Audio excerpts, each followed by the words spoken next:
مولانا لوگ اپنی دکان بچانے کے لیے لوگوں کو ڈراتے ہیں، دیکھو یارے اگر تم لوگ وقف کا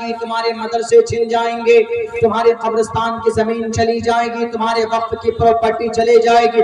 ورنہ قرآن میں الحمدللہ سے لے کر من الجنت والناس تک 3,22,000 الفاظ میں سے کہیں پر بھی کوئی لفظ وقف کے لیے اللہ نے استعمال ہی نہیں کیا۔ یہ مولانا لوگ اپنی دکان چلا رہے ہیں، دیکھو یہ تہمت لگائی گئی، باضابطہ ڈیبیٹ میں اس کا چرچا ہوتا تھا۔ ان لوگوں کو پتہ ہی نہیں، گدھوں کو، بے وقوفوں کو، کہ قرآن کریم میں یا احادیث میں اللہ تبارک و تعالیٰ نے جو وقف ہے، وقف کا مطلب دان کرنا، اس کے لیے لفظ ينفقون، نفق النفق ينفق، اس کا استعمال کیا؟ خرچ کرنا۔ لن تنالوا البر حتى تنفقوا مما تحبون، تنفقوا یہ وقف ہے۔ اذا مات الانسان انقطع عمله الا من صلاة الا من صدقة جاریہ، یہ وقف ہے۔ یہ دلیل ہے حدیث کے اور قرآن کریم کی آیت کی، سینکڑوں جگہ پر ہے جناب۔ یہ پڑھیں گے تب نا، یہ تو اپنے نیتاؤں کے، اپنے ڈپلیکیٹ خداؤں کی پیسوں کی گڈی کو، نوٹ کو گنتے ہیں، پڑھتے ہیں، یہ شاستر کو نہیں پڑھتے۔ اگر اسلام کو جاننا ہے تو قرآن اور حدیث کو پڑھنا پڑے گا۔ اگر سناتن دھرم کو جاننا ہے تو رگ وید کو، یجروید کو، سام وید کو، اترو وید کو پڑھنا ہوگا، اور پرانا جو منوسمرتی ہے اس کو پڑھنا ہوگا، اور پرانا جو رامائن ہے اس کو پڑھنا ہوگا، اور پرانی جو گیتا ہے اس کو پڑھنا ہوگا۔ میں آج بھی کہتا ہوں کہ بہت ساری باتیں اس کے اندر اچھی موجود ہے، اگر وہ باتیں لوگوں کے سامنے پیش کی جائیں تو دودھ کا دودھ، پانی کا پانی ہو جائے گا، کوئی کسی سے نفرت نہیں کرے گا، دشمن نہیں بنے گا۔ اور پھر ہم نے 2 قدم اور آگے تحقیق کی، گیتا میں بھی ہمیں یہ بات مل گئی کہ دان کرنا بہت بڑا پنیہ ہے۔ داتویمتیتیانم دیتینوکارنے دیشے کالے چ پاترے چ تدانم ساتمکم اسمرتم۔ شریمد بھگوت گیتا ادھیائے 17 منتر نمبر 20 کے اندر ایشور کہتا ہے، کرشن جی کیا کہتے ہیں؟ کرشن جی کہتے ہیں داتویمتیتیانم دیتینوکارنے دیشے، تمہارے گاؤں میں، تمہارے سماج میں اگر کوئی ضرورت مند ہے، اس کی ضرورت پوری کرتے ہو تم تو جو تم دیتے ہو وہ دان ہے۔ اور اسی دان کو عربی میں وقف بولتے ہیں، ہندی میں دان بولتے ہیں، سنسکرت میں بھی دان استعمال کیا جاتا ہے، اردو میں، عربی میں لفظ وقف کے طور پر ہم لوگ بلاتے ہیں اس کو اردو کے اندر۔ داتویمتیتیانم، سماج میں کوئی غریب بچی ہے، سب لوگ مل کر اس کی شادی کرا دے رہے ہیں، تو سب لوگ مل کر جو تعاون پیش کر رہے ہیں یہ دان، یہی وقف ہے۔ اور ایسی ہی پراپرٹی جو بھارت کی دھرتی پر وقف کی گئی ہے اس کی تعداد 9.5 لاکھ ایکڑ زمین اور پراپرٹی کی ہے۔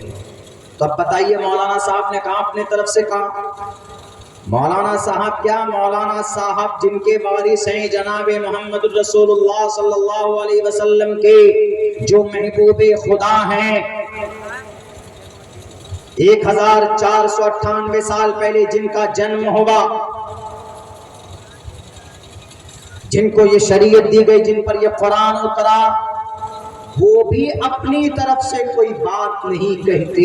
وَمَا يَنْطِقُ عَنِ الْهَوَىٰ إِنْ هُوَ إِلَّا وَحْيٌ يُوحَىٰ، اپنی طرف سے نہیں کہتے تھے بلکہ اللہ کی طرف سے وحی ہوتی تھی، تب جا کر وہ بات پیش کرتے تھے لوگوں کے سامنے میں۔ اپنی خواہش کے مطابق کوئی نہیں کہتا، ہمارا حال اتنے دین کیسے کہہ سکتا؟ اس لیے میڈیا والوں یہ تہمت لگانا بند کرو۔ ہمارے جو علماء ہیں، اس زمین پر سب سے مقدس ہستی اور سب سے بڑی جماعت، پاکیزہ جماعت اگر کسی کی ہے تو ہمارے علماء کرام کی ہے۔ کیوں؟ وارثین انبیاء ہیں، نبی کے وارث ہیں، اللہ نے علماء کی فضیلت کو بیان کیا۔ غلط بات ہے کہ ہم مسلمان ان کو وہ سمان نہیں دیتے، ہم اپنے علماء کو، حالانکہ ہمارے سناتن برادری کے اندر، اس دھرم کے اندر میں یہ اپنے گرو لوگوں کو بہت سمان دیتے ہیں، بہت زیادہ۔ اگر کوئی پروہت ہے، کوئی شنکراچاریہ، تو سمجھئے کہ ان کو دودھ سے دھو کر ان کو پیتے ہیں، اتنا سمان دیتے۔ میں میرے لوکل تھانے میں گیا کسی میٹر کو لے کر 1 سال پہلے کی بات ہے، کسی نے کہا کہ عبداللہ صاحب یہ چترویدی، انہوں نے نام لینے کے بجائے کہتے چترویدی جی آئے، تو جو ایس ایچ او تھا انہوں نے کہا کہ چترویدی آپ کیوں ہیں، آپ کے پوروج کوئی تھے کیا؟ ہم نے کہا کہ نہیں ہمارے پوروج تو مسلمان ہی تھے، لیکن یہ ہے کہ میں چترویدی مجھے لوگوں نے بنا دیا ہے جبرن۔ کہا کیوں؟ میں نے کہا کہ میں نے ادھین کیا ہے رگ وید، یجروید، ساموید، اتھرو وید، رامائن، مہا بھارت، گیتا، بھوشیہ پران، کلکی پران، متسیہ پران، بھاگوت پران، شیو پران، اپنشد وغیرہ وغیرہ، یہ ہم نے اس کا ادھین کیا ہے۔ تو لوگ ہم کو بول دیتے ہیں جب ہم تقریر میں اپنی باتیں رکھتے ہیں، کہیں پر کوئی سناتنی بھائی ہوتے ہیں، ان کو سمجھانے کے لیے بھی اگر وید پڑھتے ہیں تو لوگ بول دیتے ہیں ارے یہ مولانا چترویدی صاحب ویدوں کا کیا ہے؟ ہم نے کہا کہ ویدوں باضابطہ ہم نے سنسکرت لینگویج کو پڑھا ہے تو اس پر ہمارا ادھین ہوتا ہے، ریسرچ ہوتا، تو وہ سمجھیے کہ ان کے دل میں ہماری اہمیت بڑھ گئی، جہاں کام پیسہ لے کر ہوتا تھا وہ کام، یعنی یہ میں نے اگزامپل سیٹ کر کے آپ کو بتایا، اتنا سمان دیتے، اور ہمارے یہاں اگر ارے مولانا صاحب آئے تو گھر چھوڑ کر بھاگ جائیں گے، کیوں؟ پتہ نہیں رسید لینے کی، چندہ لینے آیا ہوگا، بھاگو۔ ایسا ہوتا ہے کہیں کہیں، سارے لوگ نہیں ہوتے، ماشاءاللہ بہت لوگ ایسے بھی ہوتے ہیں جو جان نچھاور کرتے، وہ الگ بات ہے کہ مقام و مرتبہ کچھ لوگوں کے دلوں میں کم ہے، لیکن سب کے دلوں میں ہونی چاہیے، اس لیے کہ اللہ نے خود ان کی فضیلت اور ان کی تعریف کی۔ میرے بھائیوں، یہ سب سے مقدس جماعت نڈر لوگ ہوتے ہیں، بڑے محنت اور جفاکش لوگ ہوتے ہیں، وفادار ہوتے ہیں، اللہ کے بھی وفادار ہوتے ہیں، اس ملک کی، زمین کے، اس دیش کے بھی وفادار ہوتے ہیں۔ علماء کرام کی قربانی دیکھنی، ان کی وفاداری دیکھنی ہے تو جنگ آزادی کی تاریخ اٹھا کر دیکھ لیجئے، جنگ آزادی کی تاریخ۔ انہوں نے اپنا گھر چھوڑا، اپنے مدرسے بند کی، اپنی دکانیں بند کی، لیکن اس دیش کی مٹی کے لیے۔ مولانا محمد علی جوہر جب انگریز بھاگ نہیں رہا تھا اس دیش سے، اس ملک سے، مولانا محمد علی جوہر چلے گئے برطانیہ۔ اب برطانیہ میں جا کر وہاں سے انگریز سے کہا کہ اے انگریز میرے ملک کو چھوڑ دو، جب تک نہیں چھوڑو گے تو میں اس دھرتی پر اس مقبوضہ علاقے میں نہیں جا سکتا۔ انہوں نے کہا کہ ہم نہیں چھوڑنے والے، آپ کے ملک کو آزاد نہیں کروں گا۔ انہوں نے کہا کہ جب تک میرا ملک آزاد نہیں ہوگا میں اپنے ملک میں قدم نہیں رکھوں گا، اگر میری موت آ جائے تو مجھے مسجد اقصی کے قریب میں کہیں دفن کر دینا، اور میں پوری کوشش کروں گا۔ مولانا محمد علی جوہر کی قبر کہاں؟ مسجد اقصی کے قریب میں ہے۔ یہ تھے عالم دین۔ آج لوگوں عالم دین کو دیکھ کر کچھ لوگوں کو اسامہ بن لادن یاد آنے لگ جاتا، ارے نہیں یہ تو ٹیررسٹ ہے، یہ تو آتنکواد ہے، ان کا رشتہ کہیں نہ کہیں کسی نہ کسی گروہ سے جڑتا ہوگا۔ عالم دین، عاشق رسول، اللہ کا دیوانہ، اللہ کی شریعت کی حفاظت کرنے والے، اور بہت ہی سمپل اور سادہ زندگی گزارنے والے ہمارے علماء ہوتے، اس لیے کہ 5,000 10,000 روپے سیلری میں اپنی زندگی کی ضرورت پوری کرتے ہیں، ان کو بہت زیادہ لام کاپ تام جھام کی ضرورت نہیں ہوتی، یہ مقدس ہستی۔ لیکن میرے بھائیو، جب بھی کہیں پر ظلم نے سر اٹھایا ہے تو اس ظلم کے سر کو اگر کاٹنے کا، اس کو دبانے کے لیے اگر سب سے پہلے کسی کا ہاتھ اٹھتا ہے تو ہمارے علماء کرام کا اٹھتا، چاہے وہ ظالم مسٹر پرائم منسٹر کی شکل میں ہو، چاہے وہ ظالم امریکہ کی شکل میں ہو، چاہے وہ ظالم اسرائیل کی شکل میں ہو۔ اگر اسی اسرائیل کو کسی نے دبوچا، اگر کسی نے اس کے اوقات یاد دلائی ہے، ایک عالم دین جس کا نام آیت اللہ علی، آیت اللہ اللہ کے شعر کو بولتے ہیں، سب سے بڑے عالم دین کو آیت اللہ بولا جاتا ہے، انہوں نے اس زمین کے اوپر اس غرور، اس متکبر ظالم کو، اس راکشس کے اولاد کو، اس راون کے چہرے کو، ان کی اوقات یاد دلائی، اس لیے کہ یہ نڈر ہوتے ہیں، یہ اس زمین پر اللہ کے بندوں کو ان کی زندگی کیسے گزرنی چاہیے وہ چیز بتاتے ہیں، وہ کسی سے ڈرتے نہیں اور اپنی خواہش کے مطابق اپنا کوئی بھی پیغام نہیں تھوپتے۔ یہ کام تو یہودیوں کے علماء نے کیا تھا، یہ کام تو عیسائی عالم نے کیا تھا، جو اپنی من گھڑت باتیں توریت کے اندر، زبور کے اندر داخل کر دی تھی، جس کی وجہ سے توریت اور زبور بدل کر رکھ دی گئی۔ قرآن کریم کے اندر کوئی تبدیلی نہیں آئی، کیوں؟ کیونکہ ہمارے علماء نے ایک ایک حرف اور ایک ایک لفظ کا ہر زمانے کے اندر، ہر موقع کے اندر اس کو لوگوں کے سامنے کھول کھول کر پیش کیا، اس کی حفاظت کی۔ اصل تو حفاظت اللہ کرتا، لیکن ذریعہ ان علماء کو بتایا۔ ہمارے علماء، میرے بھائیوں،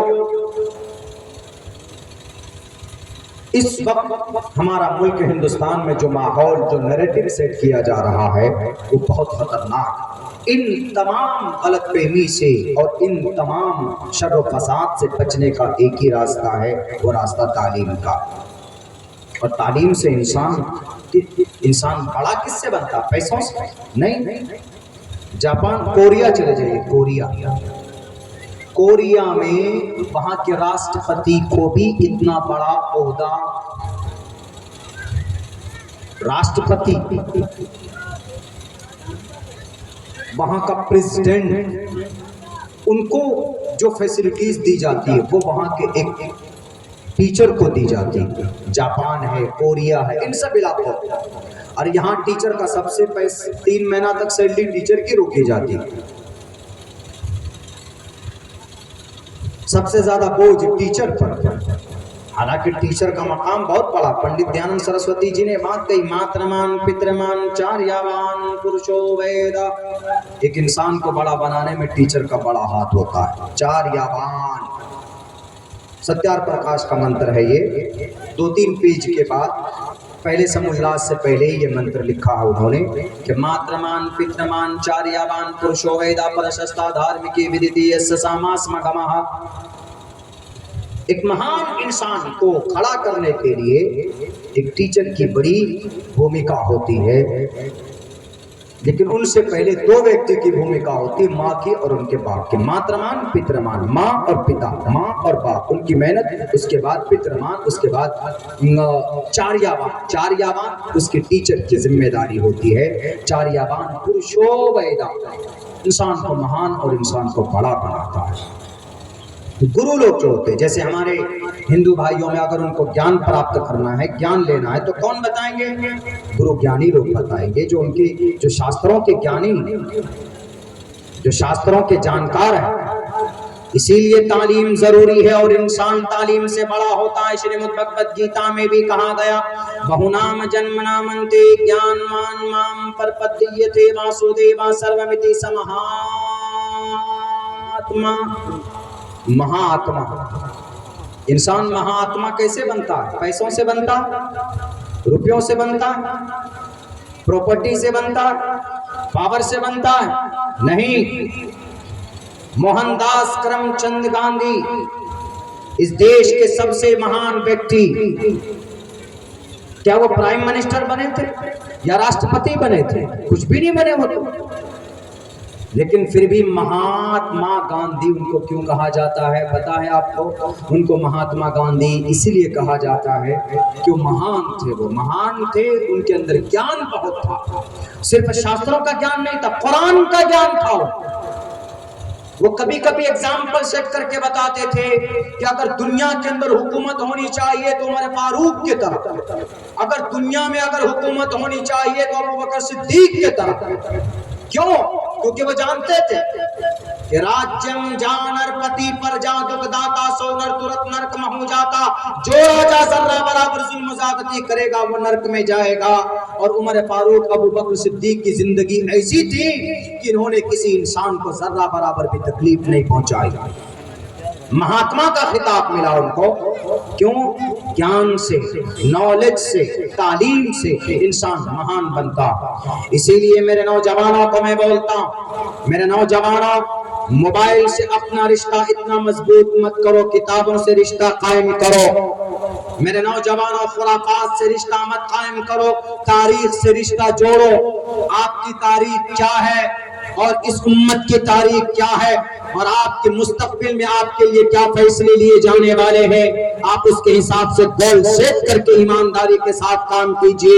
اسی لیے کہ اگر آپ نے حرکت نہیں کی اس پرفتن دور میں تو پوری دنیا ایک طرف جن پر امید کی نگاہیں اٹھ سکتی تھی، ان ظالموں نے تو رشتہ رشتہ جوڑ لیا ہے یہودیوں سے، نصرانیوں سے، ان ظالموں سے۔ جزیرۃ العرب پر ہماری نگاہ ٹکتی تھی، لیکن ان لوگوں کے منہ میں ڈالر ٹھونس دیا گیا ہے۔ غزہ پٹی میں 25,000 معصوم بچوں کا خون بہایا گیا، لیکن ان کی زبان سے آواز نہیں نکلی۔ اسی لیے آپ کا کوئی محافظ نہیں ہے، آپ کا کوئی رکھوالا نہیں ہے۔ اگر آپ کی کوئی حفاظت کر سکتا ہے، اگر آپ کی کوئی مدد کر سکتا ہے تو وہ صرف اللہ تبارک و تعالیٰ کی ذات اقدس ہے۔ اسی لیے اللہ سے رشتہ مضبوط کرو میرے نوجوانوں، میرے گرم خون والے نوجوانوں۔ آج جو آپ کا قیمتی وقت آج شراب پی کر ڈیزے بجا کر آپ اس محرم کی عزت کو تار تار کرتے ہیں، اس محرم کی بابرکت عظمت کو آپ چوٹ پہنچاتے ہیں، اس محرم کے مہینے کے مقام و مرتبے کو چار چاند جب لگ جاتا جب ہمارے سارے نوجوان روزے رکھتے اور ان سے پوچھا جاتا کہ بھئی آپ روزے کیوں ہو؟ وہ کہتا کہ روزہ رکھنا سنت ہے، اللہ کے نبی نے عاشورہ کے روزے کو کثرت کے ساتھ رکھا ہے۔ آپ کے اندر یہ سنت کا جذبہ ہونا چاہیے، آپ کے اندر بہادری ہونی چاہیے حضرت علی کے طرح، آپ کے اندر بہادری ہونی چاہیے حضرت عثمان کے طرح، آپ کے اندر بہادری ہونی چاہیے معاذ بن معوذ کے طرح۔ ایک 13 سال کا جوان اور ایک 14 سال کا جوان ہے، 14 سال اور 13 سال کی عمر ہے، میدان بدر کے اندر دونوں نوجوان کھڑے ہیں۔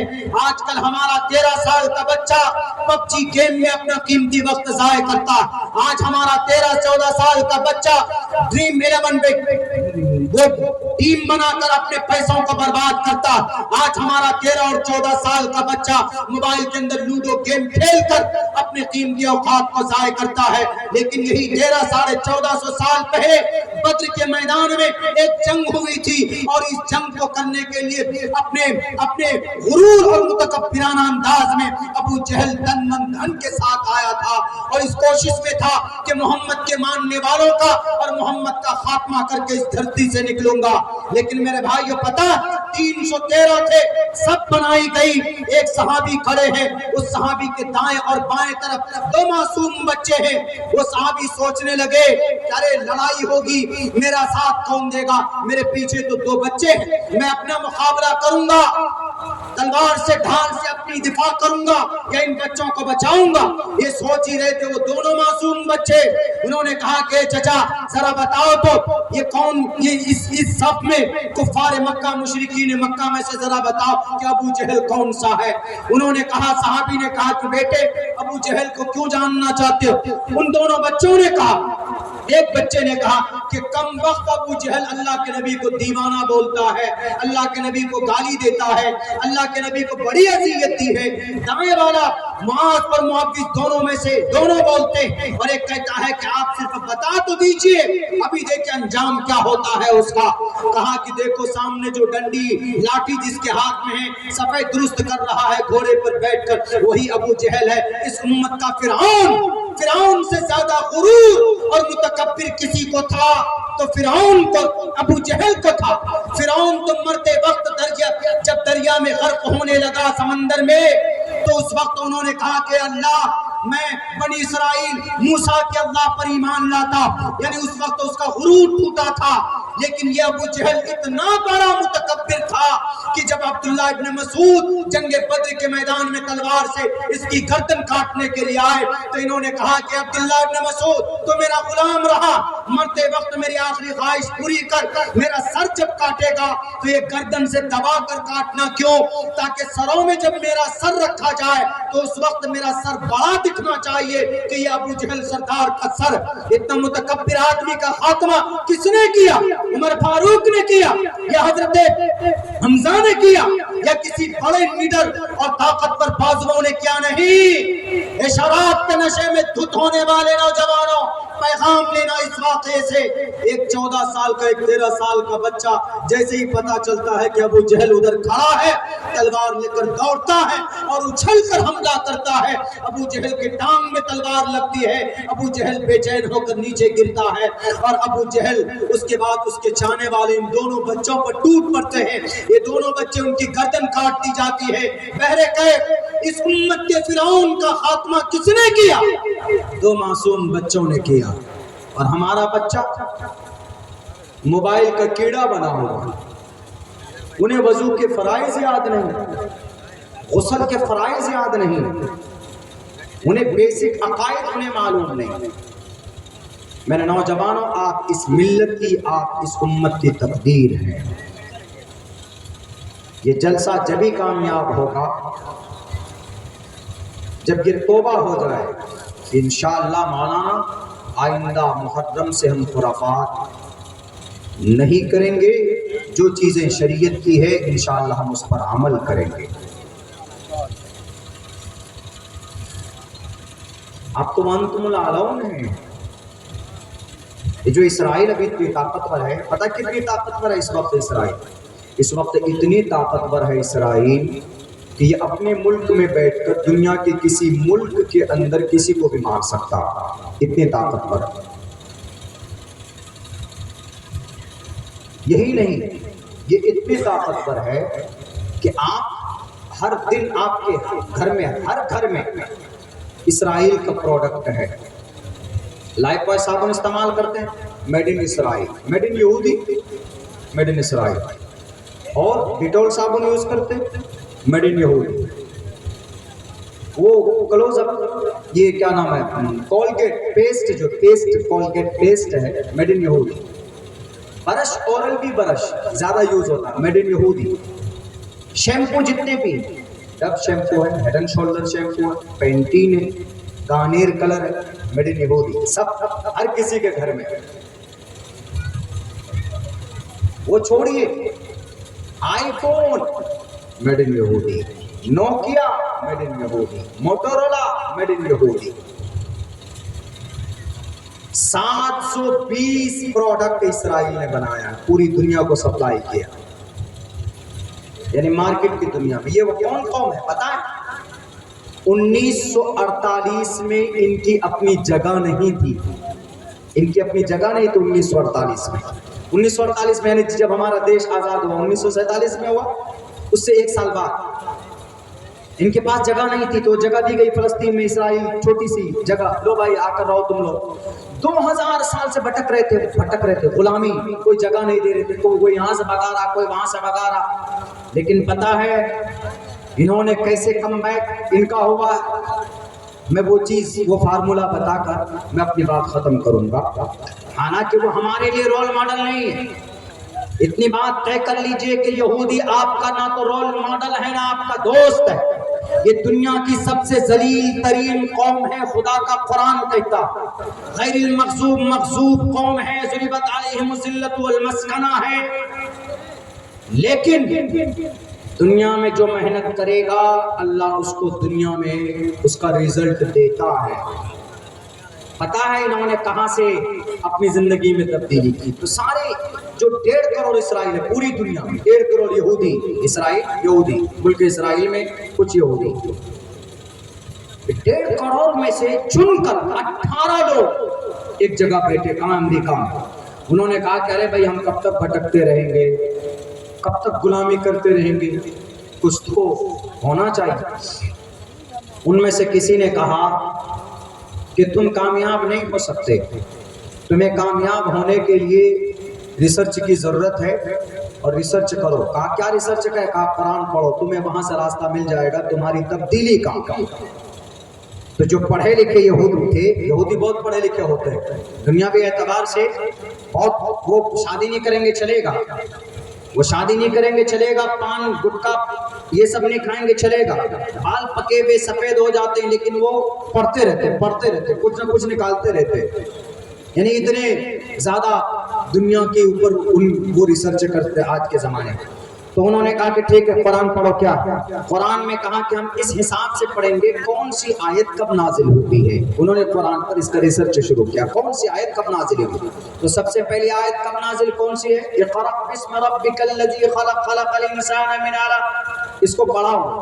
انہوں نے پوری جہاں تک یہ آیت نازل ہوئی اس کو پڑھنے کے بعد انہوں نے کہا کہ ہم اقرأ باسم ربک الذی، انہوں نے غور کیا، کہا کہ ارے اگر اس میں کچھ نہ کچھ فلسفہ ہے، اللہ کہہ رہا ہے محمد کو کہ پڑھیے، اقرأ پڑھیے، تو پڑھنے کا مطلب یہ ہوا کہ پڑھنے سے کچھ بڑا ہو سکتا ہے، یعنی محمد جس علاقے میں، جس قوم، جس سماج میں انقلاب پیدا کرنا چاہتے تھے تو اللہ ان کو کہہ رہا ہے کہ تم پڑھو، پڑھے بغیر تم انقلاب پیدا نہیں کر سکتے۔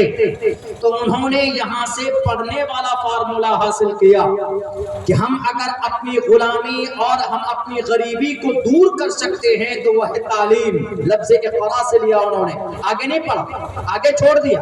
اقرا بسم ربک الذی، اگر بسم ربک الذی پڑھتے تو آج یہودی ظالم نہیں ہوتے، غزہ پٹی میں 85,000 لوگوں کو نہیں مارتے، ان کے گھروں کو نہیں توڑتے، ان کی مسجدوں کو نہیں شہید کرتے، ان کے مسجدوں کو، ان کے مدرسوں کو ملیامیٹ نہیں کرتے، لیکن صرف اقرا۔ انہوں نے کہا کہ پڑھو اقرا۔ دیکھو اقرا اللہ کہہ رہا محمد کو، اس سے انہوں نے یہ رزلٹ نکالا کہ تعلیم کے بغیر کچھ نہیں۔ یہ کب کی بات ہے؟ 1948 کی بات ہے۔ 1948 سے انہوں نے، بس تب سے ہی انہوں نے 18 تنظیمیں بنائی، 18 چھوٹی چھوٹی تنظیمیں تعلیم کے میدان میں یہ کام کریں گے، اور ملی کام کے لیے یہ تنظیم کام کرے گی۔ فنڈ بھی جمع کرتے تھے، وہ لوگ پاؤنڈز جمع کرتے تھے، پاؤنڈ، اب تو ڈالر جمع کرنے لگے۔ ہمارے یہاں یہ سسٹم، یہ نظام نہیں ہے۔ ہمارے یہاں جو بھی ملی تنظیمیں ہیں وہ بھی اپنے فریضے کو بھی ادا نہیں کر رہے ڈھنگ سے، ورنہ ہماری ملی تنظیمیں ایک پلیٹ فارم پر آ کر دنیا کے تمام باطل طاقتوں کو لوہے کے چنے چاٹنے پر مجبور کر سکتے ہیں۔ وہ خود ڈرے ہوئے ہیں اس دھرتی کے اوپر، پھر بھی کچھ ملی تنظیمیں ہیں جو نیڈر ہو کر کام کر رہی ہے۔ اللہ ان اکابر کو، ان کے سایہ کو ہمارے اس امت کے اوپر قادر قائم و دائم فرمائے۔ میرے بھائیوں، تو انہوں نے تعلیم پر کام شروع کیا، تو ان یہودیوں نے تعلیمی ادارے بنائے، انسٹیٹیوشن، میڈیکل کالج۔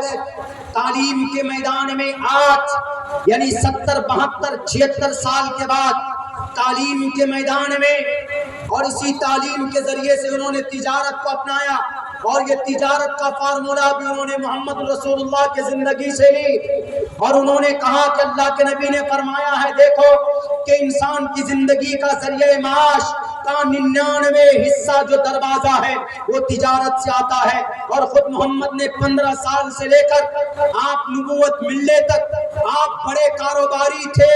محمد رسول اللہ بڑے تاجر تھے، تجارت کرتے تھے محمد رسول اللہ، اور تجارت ہی کی وجہ سے محمد رسول اللہ کا خطاب الصادق الامین پڑا تھا، جو ایک یہودی نے آپ کو یہ خطاب دیا تھا۔ آپ علیہ الصلوۃ والسلام تجارت کرتے تھے، ان یہودیوں نے کہا کہ ارے تجارت کرو۔ تعلیم کے اوپر محنت ہوئی، پھر انہوں نے تجارت پر محنت کی، تو تعلیم میں آج یعنی اتنے کامیاب ہو چکے ہیں دنیاوی اعتبار سے، اتنا بڑا مقام حاصل کیا ہے۔ احمد آباد میں ایک وہاں پر فلائٹ کریش ہوتی ہے، وہ ایکسیڈنٹ ہوتا ہے، وہ فلائٹ کریش ہوتی ہے، اس کے اندر تقریباً 200-250 لوگ مرتے ہیں۔ اس کا جو بلیک باکس ہے ہمارے بھارت کے اندر، اس بلیک باکس کی جو ہسٹری ہے اور اس کی جو ڈیٹا ریکور کرنے کے لیے لوگ نہیں ہیں، پڑھے لکھے لوگ نہیں ہیں، اور ان کے پاس میں مشینیں بھی نہیں، لیکن ان کو بھیجا کن کے پاس؟ یہودیوں کے پاس۔ اس سے پتا چلتا ہے کہ یہودی آج دنیاوی اعتبار سے انہوں نے سازش کے تحت اور مکر و فریب کر کے تمام چیزوں کو اپنے قبضے میں کیا ہوگا، لیکن کیا تو ہے مادی اعتبار سے۔ آپ کو لولی پاپ تھما دیا کس کا؟ آپ کو گرمی لگتی ہے تو آپ تھمس اپ پیتے، آپ مرینڈا پیتے، آپ کوکا کولا پیتے، آپ سیون اپ پیتے، آپ اسپرائٹ پیتے۔ ہم کہتے کہ ارے بائیکاٹ کرو۔ ہم نے کیا بنایا؟ جزیرت العرب، سعودی عرب نے کیا بنایا؟ یونائٹڈ عرب امارات نے کیا بنایا؟ برج خلیفہ بنایا۔ تمہارے برج خلیفہ سے کیا ہوگا؟ اس امت کا بھلا نہیں ہونے والا۔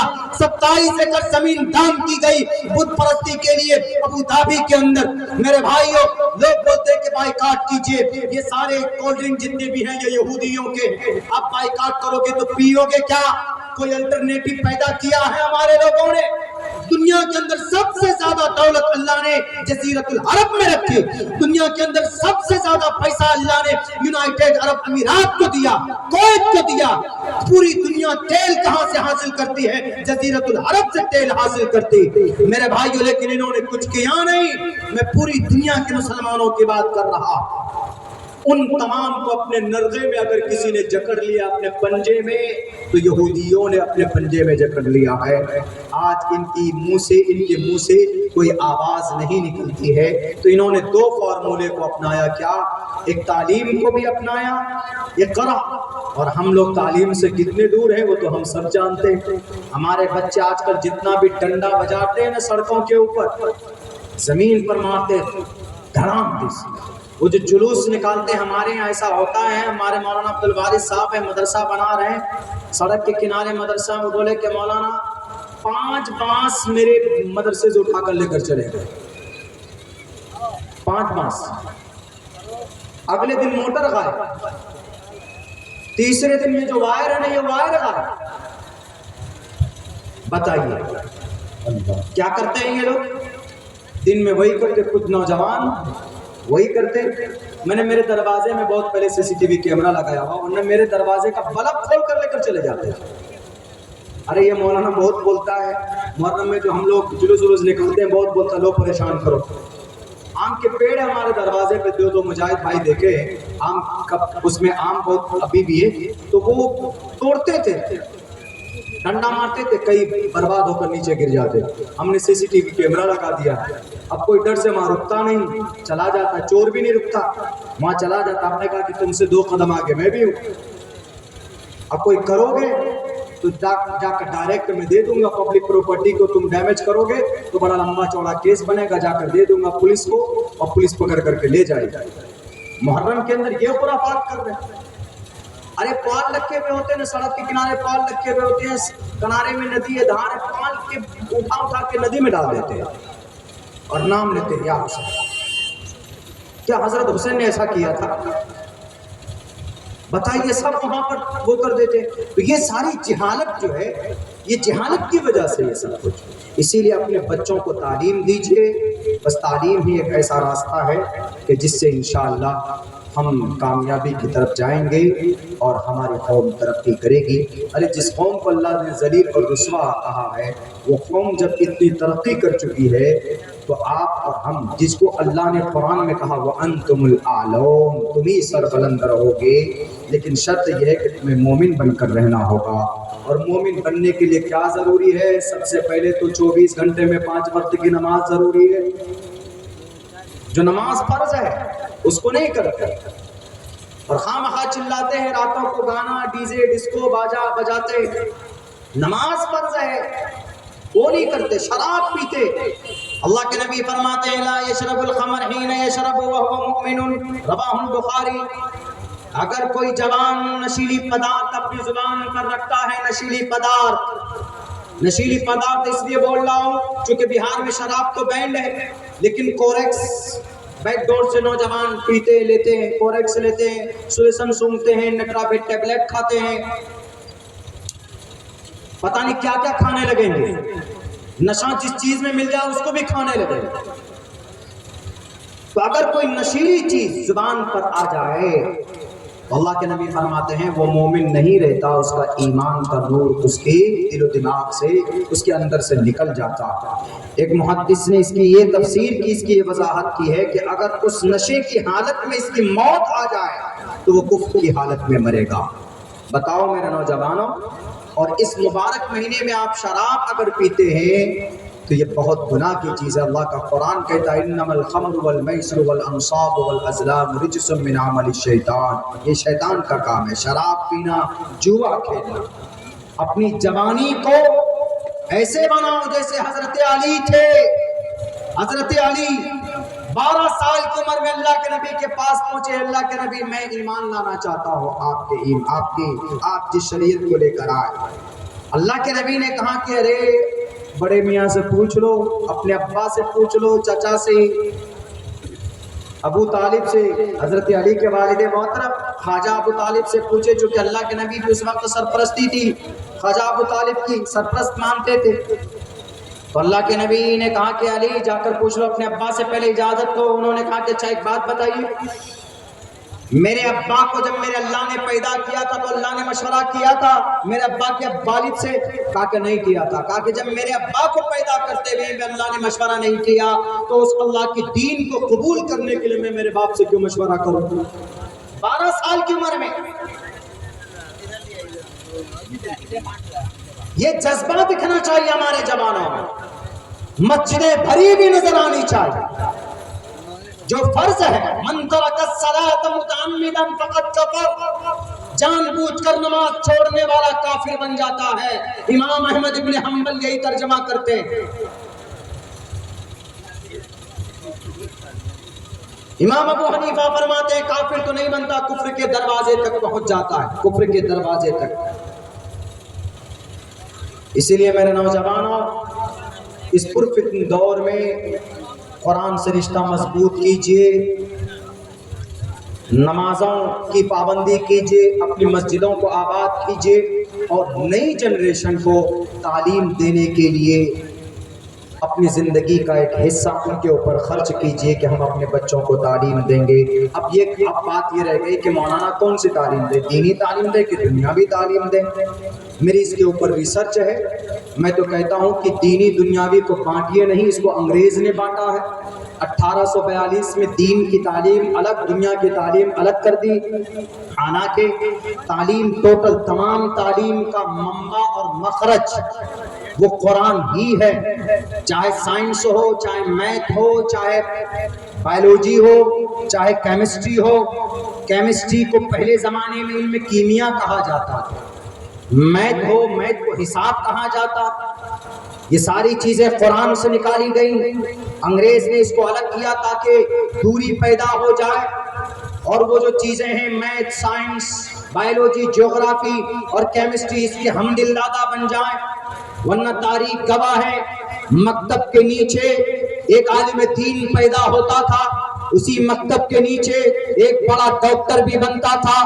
آج بھی امریکہ اور انگلینڈ کے اندر MBBS اور MD ڈاکٹر بننے کے لیے القانون کتاب پڑھائی جاتی ہے، اور یہ القانون کتاب کو لکھنے والا ایک حافظ قرآن، پہلے وہ حافظ بنے 11 سال کی عمر میں، تب جا کر علم طب کو سیکھا انہوں نے. اس کا نام شیخ حسین ابن علی سینا ہے. یہ کیمرہ کی کھوج کرنے والا کون ہے؟ مدرسے کا طالب علم ابن ہیثم ہے. دا نالج آف آپٹکس کے اوپر ان کی ایک کتاب ہے، باضابطہ پڑھیے. وینس پلانیٹ کو زمین سے کھوج کر دنیا کے اندر اوپر اتہاس رچنے والا کون؟ یہی ابن ہیثم ہے. اور دنیا کے اندر آپریشن کے آلات کو بنانے والا کون؟ مدرسے کا طالب علم ابو القاسم الزہراوی ہے. دنیا کے اندر ڈاکٹر کا امام کس کو مانا گیا؟